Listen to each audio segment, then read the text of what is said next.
I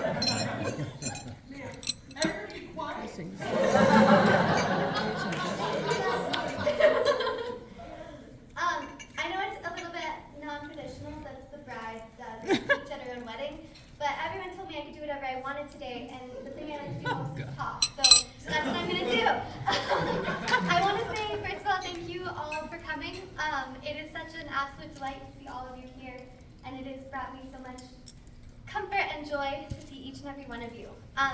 Those of you who know me well know that I spend a lot of my time thinking about human history and writing about and reading about human history. And so obviously when we got engaged, I thought a lot about what weddings meant as a human endeavor. And I read a lot, as I do, about them. I learned about American colonial brides who had scarcely any ceremony at all besides creating a quilt together, about Bulgarian brides with so many layers of clothing that they often fainted before they even arrived at the ceremony, about medieval country weddings where most couples lived together beforehand and the bride and groom didn't get married until the bride was heavily pregnant, and it was a big thing to bring cribs and other pieces of furniture. I learned about Queen Victoria, who was the first woman to wear white to a wedding, as a display of the purity and regal nature of the British Empire, and that stuck. And I learned that bridesmaids, in fact, all dress alike as a trick to confuse the devil, so that the devil doesn't possess the bride. I learned about many other traditions, which showed me that much of the pomp and circumstance that we do here today and at every other wedding is just a result of the times that we live in and the weird settings that we all grew up in.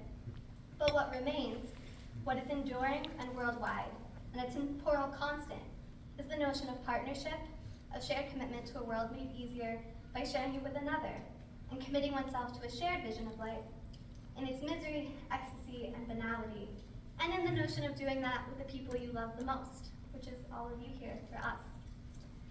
Logan and I chose this venue as a reminder to all of us of our smallness, of the legacy of millions of years of history and thousands of years of human history, and to remind us all that in the smallness of existence, there are a few things that still remain large. Your being here, the immense amount of love we feel for all of you, is one of those large things. In fact, it's the biggest thing I know. In that spirit, we thank you for allowing us to break some traditions and start some anew. So you are welcome tonight to do whatever you would like. There is music if you want to dance. You can sit here and talk. You're welcome to eat whatever you want and begin. We hope that you will join us at 9:30 for a prehistoric journey where we can actually look our very, very distant ancestors into their eyes and see what the past was all about. And we hope that you have a moment, each and every one of you, to marvel at the great and utterly improbable forces that bring us together today. Thank you all so very much for being here, and I love each of you beyond words.